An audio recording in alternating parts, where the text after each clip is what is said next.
क्या हमारे ऋषि मुनि अंधविश्वासी थे जो कहते थे कि रामायण कोई काल्पनिक नहीं अपितु एक सत्य एक घटना है? आज का ये वीडियो खास तौर पर उन लोगों के लिए जो रामायण को एक माइथोलॉजी एक काल्पनिक घटना बताते हैं। सबसे पहले इसको जाने कि रावण द्वारा माता सीता का हरण करके श्रीलंका ले जाते समय पुष्पक विमान का मार्ग क्या था, उस मार्ग में कौन सा वैज्ञानिक रहस्य छुपा हुआ है, उस मार्ग के बारे में हजारों साल पहले कैसे जानकारी थी। सुनिए इन प्रश्नों के उत्तर जो वामपंथी इतिहासकारों के लिए जहर समान है। मेरे देश बंधुओं, रावण ने मां सीता जी का अपहरण पंचवटी जो कि नासिक महाराष्ट्र से किया और पुष्पक विमान द्वारा हम्पी जो कि कर्नाटका, लेपक्षी आंध्र प्रदेश होते हुए श्रीलंका पहुंचा। आश्चर्य होता है जब हम आधुनिक तकनीक से देखते हैं कि नासिक, हम्पी, लेपक्षी और श्रीलंका बिल्कुल एक सीधी लाइन में है, अर्थात ये पंचवटी से श्रीलंका जाने का सबसे छोटा रास्ता है। अब आप ये सोचिए कि उस समय में कोई भी गूगल मैप नहीं था जो शॉर्टेस्ट वे बता देता,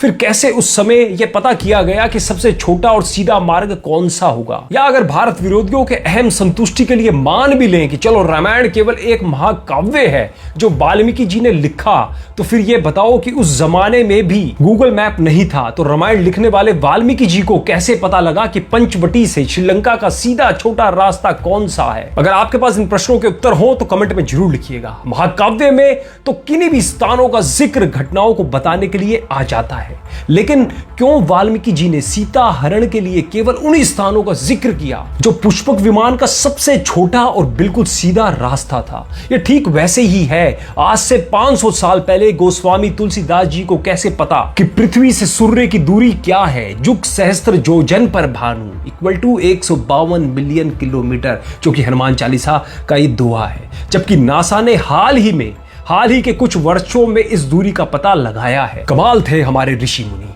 अब आगे देखिए, पंचवटी वो स्थान है जहां प्रभु श्री राम, माता जानकी और भ्राता लक्ष्मण जी वनवास के समय रह रहे थे। यहीं शूर्पणखा आई और लक्ष्मण से विवाह करने के लिए उपद्रव करने लगी। विवश होकर लक्ष्मण जी ने शूर्पणखा की नाक यानी नासिका काट दी और आज स्थान को हम नासिक महाराष्ट्र के नाम से जानते हैं। आगे चलिए, पुष्पक विमान में जाते हुए सीता जी ने नीचे देखा कि एक पर्वत के शिखर पर बैठे हुए कुछ वानर ऊपर की ओर कौतूहल से देख रहे हैं। तो सीता जी ने अपने वस्त्र की कौर फाड़कर उसमें अपने कंगन बांधकर नीचे फेंक दिए ताकि राम को उन्हें ढूंढने में सहायता प्राप्त हो सके। जिस स्थान पर सीता माता जी ने उन वानरों को यह आभूषण फेंके वो स्थान था ऋषिमुख पर्वत, जो आज के हम्पी कर्नाटका में स्थित है। इसके बाद वृद्ध गिद्धराज जटायु ने रोती हुई सीता जी को देखा कि कोई राक्षस किसी स्त्री को जबरदस्ती अपने विमान में लेके जा रहा है। जटायु ने सीता जी को छुड़वाने के लिए रावण से युद्ध किया।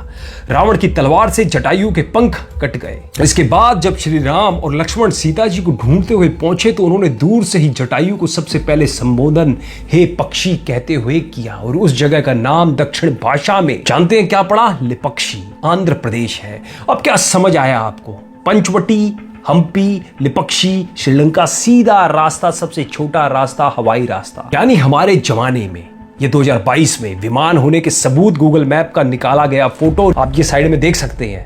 अपने ज्ञान, विज्ञान, संस्कृति को भूल चुके भारत बंधुओं, रामायण कोई माइथोलॉजी नहीं है। यह महर्षि वाल्मीकि जी द्वारा लिखा गया सत्य इतिहास है जिसके समस्त वैज्ञानिक प्रमाण आज उपलब्ध है। इसलिए जब भी कोई वामपंथी, सनातन विरोधी हमारे इतिहास, संस्कृति, साहित्य को माइथोलॉजी कहकर लोगों को भ्रमित करने का या खुद को विद्वान दिखाने का प्रयास करे तो उसको पकड़कर बिठा लेना और ये जो चीजें मैंने बताई है उससे इन सवालों के जवाब पूछना। एक का भी जवाब नहीं दे पाएगा वो। बस अंत में इतना ही कहना चाहूंगा कि सनातन धर्म पर उंगली उठाने से पहले सनातन धर्म को जानो, फिर उस पर उंगली उठाओ। जब किसी विज्ञान का ABCD भी नहीं था तो हमारे सनातन धर्म को पता था कि किस बीमारी का इलाज क्या है, कौन सी चीज खाने लायक है, कौन सी चीज खाने लायक नहीं है। अतः ज्ञान का भंडार है हमारा सनातन धर्म और उनके नियम। विदेशी शिक्षा पद्धति में पढ़ के केवल अपने पूर्वजों, ऋषि मुनियों के नियम पर उंगली उठाने के बजाय उसकी गहराई को जानिए। इस वीडियो को ज्यादा से ज्यादा शेयर जरूर कीजिएगा जिससे लोगों को समझ में आ जाए और सनातन धर्म पर उंगली अगली बार से वो ना उठाए। जय श्री राम, ओम हनुमते नमः।